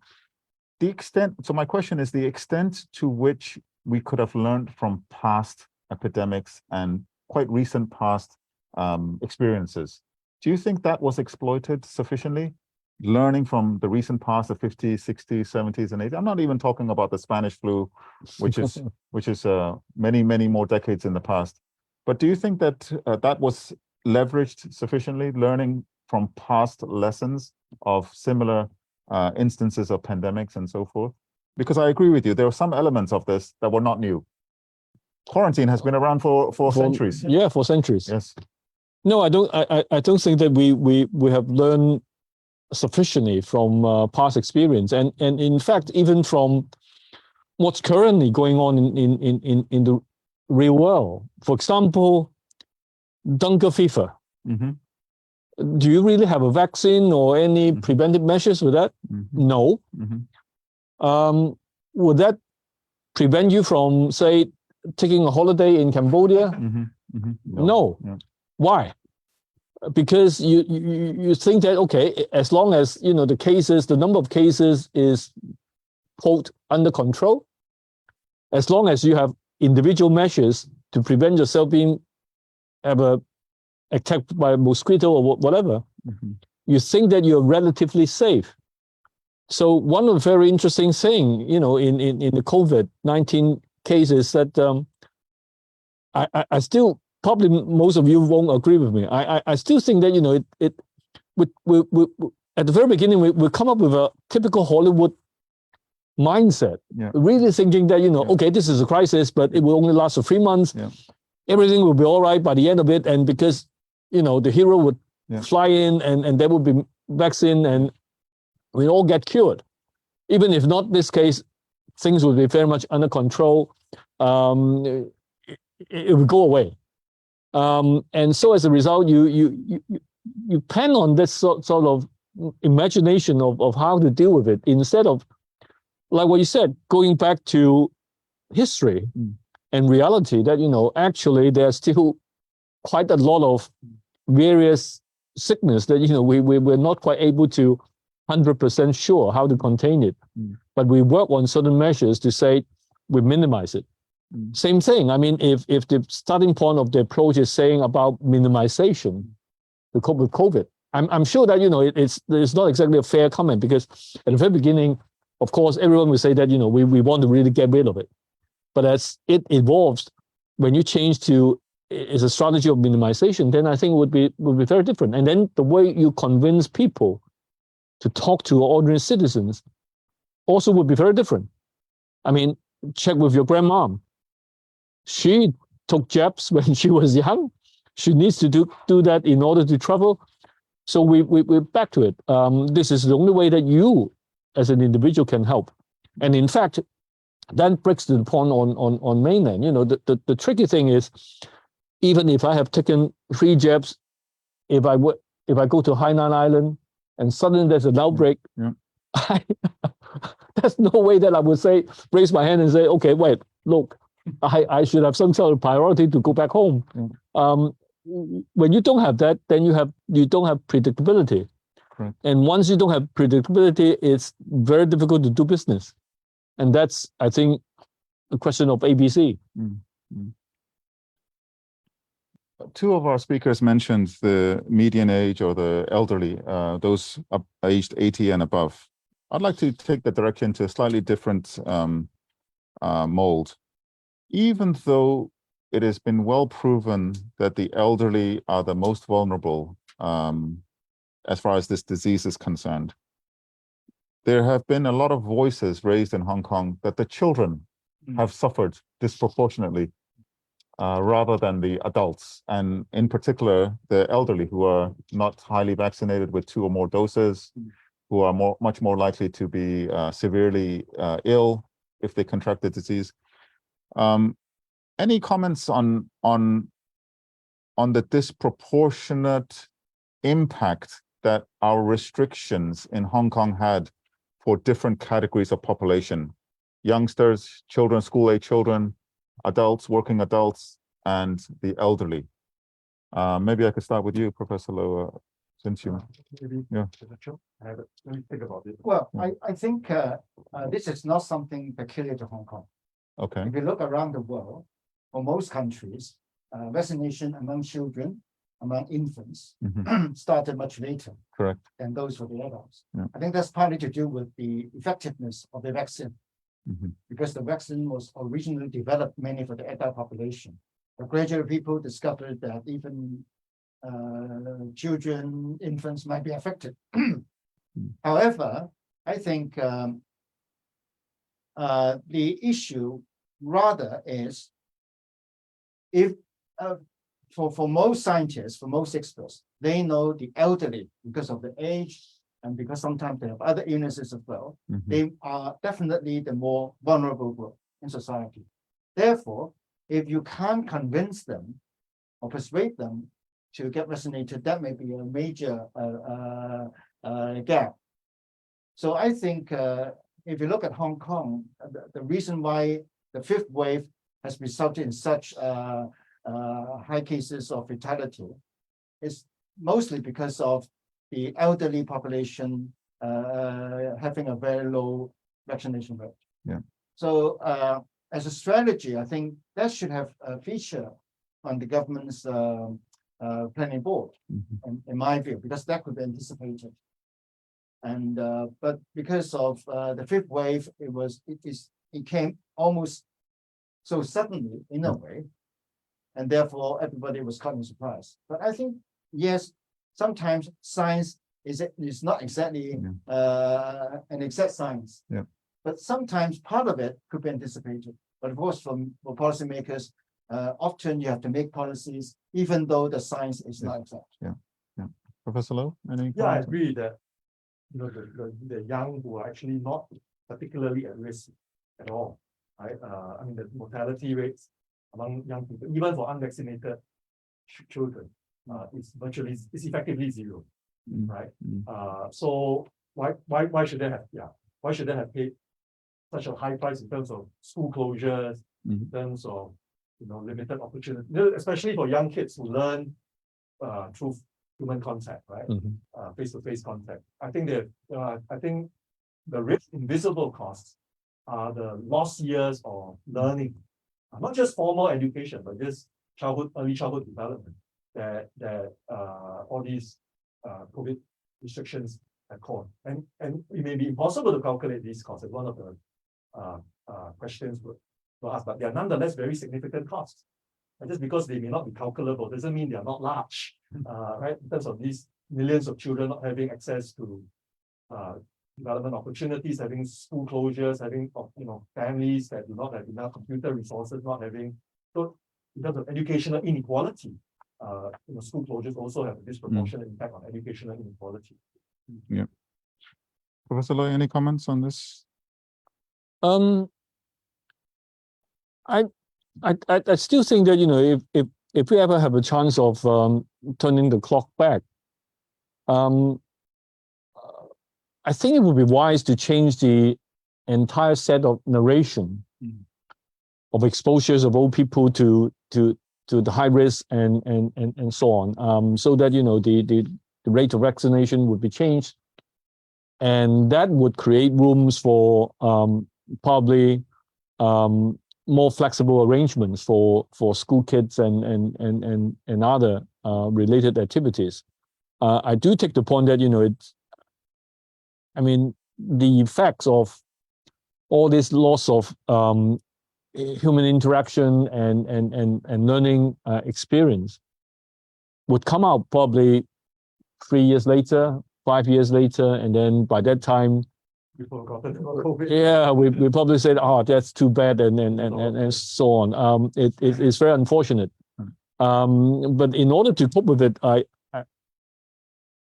think at that stage, it's really about how to re-narrate the whole arrangement so that vaccination rates would be able to jump up, so that you would be able to split how younger people would still retain this so-called normal school life, but at the same time we still keep infected cases to a low number. Yeah. So we've talked quite a bit about future lessons that we can learn. We've also talked a bit about the lessons we could have learned from the past. I would now like to bring the needle back to the present, July 1st onwards, these 4 months, particularly John Lee's tenure as our chief executive.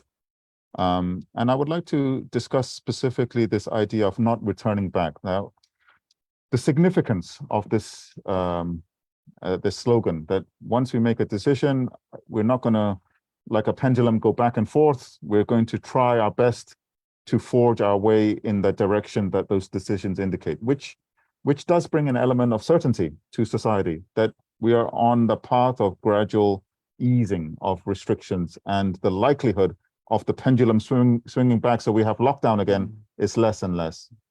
And I would like to start with Professor Cheung. How significant do you think this new regime has been, this introduction of this idea that we will not be going back in terms of our measures, and the implications that has for Hong Kong society writ large, business, sport, finance, and so on and so forth?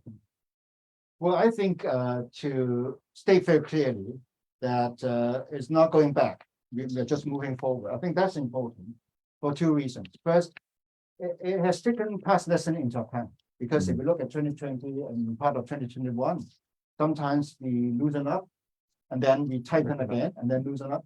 So there is really no predictability, no certainty for business, for all the people. And I think for most people, we need some kind of predictability. So that has taken past lesson into account. Secondly, in a way, short of telling people, well, there is a roadmap, because government somehow hasn't come to the point of saying, well, here is the roadmap, then at least telling people we have a direction, and that direction is towards more opening up. I think that is also important. It's important, but I think it's not sufficient. Because for business people, for ordinary people, we always look at the present. The present regime is still rather restrictive compared to many places, Singapore and other places. Now, if we tell people, sorry, we can't tell you whether the present situation might change and how long it would take to change. What if the current situation prevails for another 6 months, 1 year? Then Hong Kong would be in great trouble. I mean, if you look at the economy. And what if, and then you haven't told people, based on what are you sort of deciding on the actual measures? That's why I emphasize the importance of an informed picture. And the experts should be given a say to tell people, to share with people. Do we look at infection numbers? Is that the most important? Otherwise, if people still think that infection is important, because that was the wisdom back in 2020, then we are having 5,000, 6,000. I mean, in people's minds, that would be serious. But is that serious? Experts will say, well, that's not the most important figure. We look at the fatalities. We look at the serious cases, ICU has hospitalization. How do we fare in those figures? I think we need to come out more clearly. The narration, the re-articulation of the threat is important. If the threat is really serious, according to the re-narration, then people will be more willing to accept a more restrictive regime.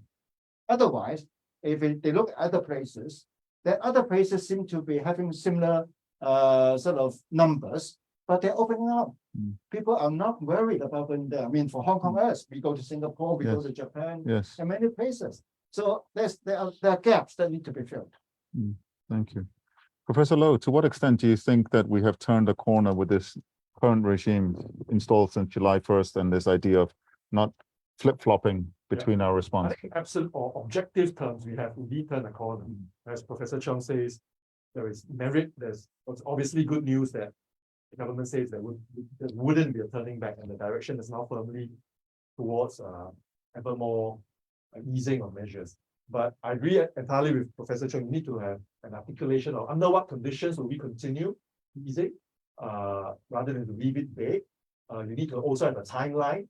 Of course, governments always need wiggle room, right? Subject to no worsening of, right? We will open up by when. I think those would give businesses as well as ordinary people some degree of predictability, not certainty. And third, I think risk communication, right? Saying that constantly telling people that actually, as Professor Liu says, there are all sorts of risks. Yeah. In mainland China, they say, oh, the US has had 1 million deaths. How terrible is that? Well, guess what? In mainland China, every year there are 1 million deaths from tobacco-related diseases alone. And this is every year, not just during a pandemic year. Every year there are about 1 million tobacco-related diseases. I mean, these are risks that we, society, have accepted. And we don't see a need to, I mean, nobody talks about zero tobacco or zero tolerance for tobacco in China. So I think constant reminders or constant communication of the fact of all sorts of risks that we as society have come to accept, live with, would be very useful. And finally, I think something much to be said about excess deaths. That's a metric that we don't focus enough on. If we fixate on COVID deaths, we may be missing the wood for the tree, right? What really matters for the health of society is our deaths this year or over the last 2 years significantly more than what we would have expected in a normal year.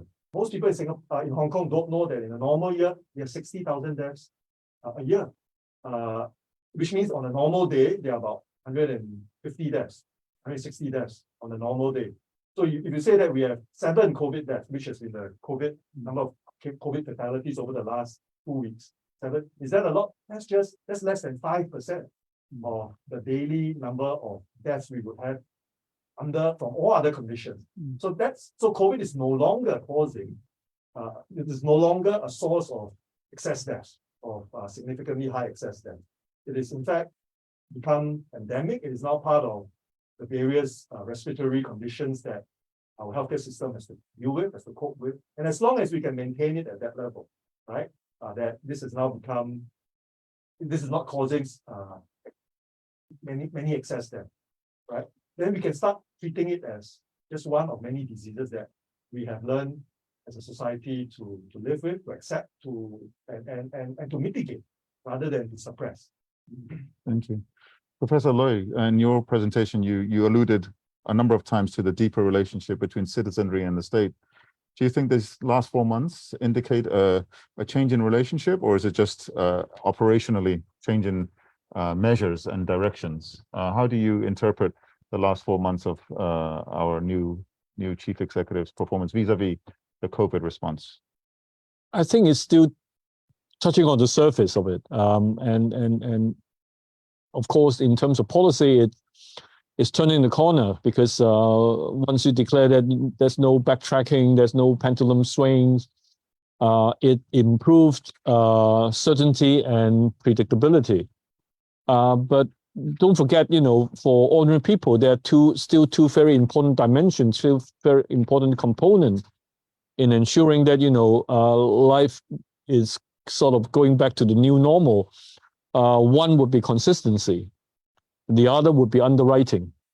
Consistency would be very important because when the government say, there won't be backtracking, but at the same time, the number of cases have increased from 3,000 something to now 5,000 something. Is it meaning anything? But probably statistics wise, you can say, oh, it's insignificant. So we can just ignore them. But for ordinary people, they will say, okay, that's 2,000 per day. What do you mean? I do think that, the government now should really sometimes be frank to people that, the number of reported cases, the meaning of it has already changed a lot. Yeah. I'm sure that every day there are people infected, probably with no symptom, probably just have a sour throat. They decided not to report, right? So you need to tell people that, you don't judge the sort of policy arrangement according to these indicators anymore. We look at some other things, and we would work out a consistent plan so that you still need to wear a mask, but now you can go to barbecue. But why not camping? Then you need to explain to people that, what's the difference between BBQ and camping. So I think the next stage, ordinary people here in Hong Kong would press on the issue about consistency. How are you to tell me that, I know no backtracking, but what about the next week, next month? I have some projection of what's going on. The fourth dimension is something that I still find it a little bit unfortunate, because it's not only the responsibility of the state, it's probably partially at least the responsibility of the market as well, because at the end of the day, we can't eliminate all risk, we can't cope with everything, but somehow you need to find an agency to underwrite that if I put certain amount of money or whatever, or if I do something, so that I know I would be at least partially protected, so that I would be able to minimize my exposure, like buying insurance, like saying that, you know, if I really want all my kids to go back to school, would there be some sort of agency in our society to underwrite the risk, so that I know when I ask my kids to go back to school, you're going to have the final exam in the hall. We know, you know, how much risk we need to bear. We haven't really gotten into that part yet, but I think it would be important. But it's coming out. I mean, when international travel resumes, that of course now we would buy international travel insurance with the COVID item. Though when I look at the finer prints, I don't really find them really that helpful, in the sense that probably you never claim it. But at least appearing somewhere would help people to cope with it, because I'm probably a little bit cynical in the sense that I keep saying that, you know, you can't eliminate all of them. So in the past 300 years, I think modern people's coping strategy is we change the nature of the issue. We can't eliminate risk, but we have insurance. We can't really deal with all kinds of disease, but we have vaccination. You know, it's the way to move forward. Can I chip in on this? Now, assuming that we have to accept that this COVID-19 risk is to stay for a long, long time, in different degrees or different forms of severity, then the question is how to live with the risk, right? To manage the risk. Actually, there are all kinds of risks that we face every day. The stock market has fallen rapidly over the last week. But the ordinary people, investors, they bear the risk. The government has not provided any insurance. Nobody can provide insurance. So in other words, in our daily life, there are risks that we take as given. We have to take our own responsibility. Nobody will give us insurance. There are other risks that government might provide some insurance. Then the question is where's the line? How should the line be drawn? Because taking the example of the case of a few doctors signing off exemption certificates for people who don't want to get vaccinated. Now, the whole reason why there are only a very small number of GPs are willing to give exemption certificates is that the majority are worried about risk. They don't want to bear with the legal consequence. Now, whether or not government could do it, I mean, ideally, maybe instead of asking private GPs to do it, well, those who don't want to get vaccinated for good reasons, health reasons, why can't they go to a government agency and get the exemption? So these are some of the questions we need to think about. If we want to reassure the population that, yes, they have concerns which are legitimate. And here's how we can deal with those concerns. I would like to, for my last question to the panel at large, I would like to discuss the changing global landscape. COVID came out about end of 2019, early 2020. We're almost entering 2023. In this period, not only has the world and Hong Kong suffered from this pandemic, the Ukraine war has started. Interest rates have shot up. Stock markets are now fluctuating wildly, not just a drop in Hong Kong, but even in overseas stock markets. China's new leader has been reinstalled, existing leader has been reinstalled for a third term. How, with this changing backdrop, global geo-economic backdrop, does that influence, should that influence Hong Kong's COVID strategy? Are there any policy responses that need to be made vis-a-vis COVID, but now taking into this consideration this new picture that has emerged over the last 3 years? Maybe I can start with you, Professor Cheng, because you did talk about stock market and also China's Congress. First of all, we have to acknowledge the Hong Kong's economic lifeline rests a lot on our global connectivity. Absolutely. If we are cut off, then Hong Kong is finished. Yeah. We can't just rely on our domestic economy. We are different from other economies. So we are similar to Singapore in that sense. But right now, because of the Ukraine war, we all know that the world is becoming more turbulent, and we are facing a supply side crisis, energy crisis, cost of living, and then if we still deal with COVID in a way that implies lockdown, more restriction on activities, interflow of people and goods, then we instead of finding a solution, we actually making the problem even graver. So I think that's a challenge. And for Hong Kong, we have this double or even triple whammy. We are cut off, or our connectivity to the mainland is being hindered, and our connectivity with the rest of the world is also being hindered. So whatever strengths that we had before COVID seem to be working against us now.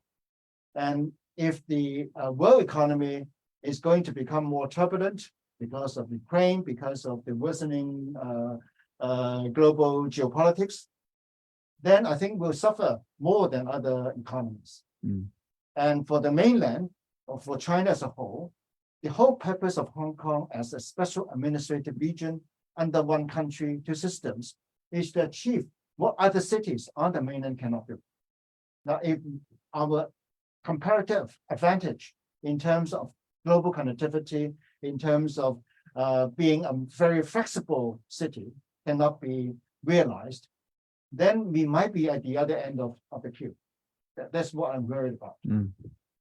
Professor Low, maybe your final comments on this changing I think many of the trends that, or many of the challenges or headwinds that the global economy now faces were already emerging even before COVID hit us. I mean, most obvious would be the slowing of globalization. Trade, over the period 1989 to about, or 1988 to about 2008, over a 20-year period. That was the period of hyper-globalization. Trade as a percentage of world GDP doubled in that period. Since then, it has not increased at all. Right? Globalization is not reversing, but it is clearly not growing or increasing at the pace that we saw before the global financial crisis. And of course, all COVID has done is to amplify that trend and to make it accentuate and make it more salient to decision makers. So I agree with Professor Cheong that precisely because Hong Kong, like Singapore, was such a major beneficiary of hyper-globalization, of neoliberal globalization, potentially we would also be the big losers if this trend were to persist, right? This trend of slower or even deglobalization were to persist. A second factor which COVID has amplified, of course, is we should expect a lot more disruptions to supply chains going forward, not just from COVID and other epidemics, but also from climate disaster, which we spend quite a bit of time on pandemics, but actually the larger long-term risk that is going to cause a lot more losses of lives as well as damage to economies will be climate risks. And I think that's a major risk that decision makers and governments across the world have not really grappled with. Right? We have not really thought about how do we mitigate. It's almost a foregone conclusion that we will have significant climate change. Whether that's catastrophic depends on how we respond to that climate risk. And I don't think any government has done a sufficient job in planning for the kind of climate scenarios that we need to plan for in the next 20 to 30 years. Professor Loy, last words on the changing global landscape. Well, very quickly, I think the changing landscape boils down to decoupling and, well, not exactly appropriate word, but still, it's to some extent deglobalization. But exactly, under that sort of context, that I think Hong Kong's major function to China would still exactly lies in its own global connectivity and internationalization. But I do think that Hong Kong needs to learn to play this game again, but with new skills. Whereas the old skills that we have is very much US-centric, UK-centric, and we are very much English-speaking, medium-only kind of global strategy, and so on and so forth. We have limited visions about Southeast Asia. We have very limited visions about the world outside of US, Canada, Australia, and UK. We need to learn how to play this new game with new sets of new skills and new niches. And I think finding the new space would be the biggest challenge in front of us. Fantastic. Well, we are at our allotted time, so all that remains for me is to thank our speakers, Professor Anthony Cheung and Professor Loy Tai Lok, for this first in our 5 policy dialogue series 2022 to 2023, and not least Professor Donald Low for accompanying them. I have been the moderator, Professor Nabahar Sharif, acting head and professor in the Division of Public Policy at HKUST. The next policy dialogue will take place on Saturday, the 3rd of December. It will feature our 2 permanent speakers, and they will be accompanied by Professor Christine Low. And the discussion topic will be what we ended off with: is development and environment an irreconcilable dilemma? Can they be reconciled, or are they irreconcilable? And our 3 speakers will discuss that topic in our next series on the 3rd of December. Please do join us then. For all of us here at Education University of Hong Kong for today, thank you so much for joining us, and we hope you enjoyed this first kickoff series. Goodbye. Thank you.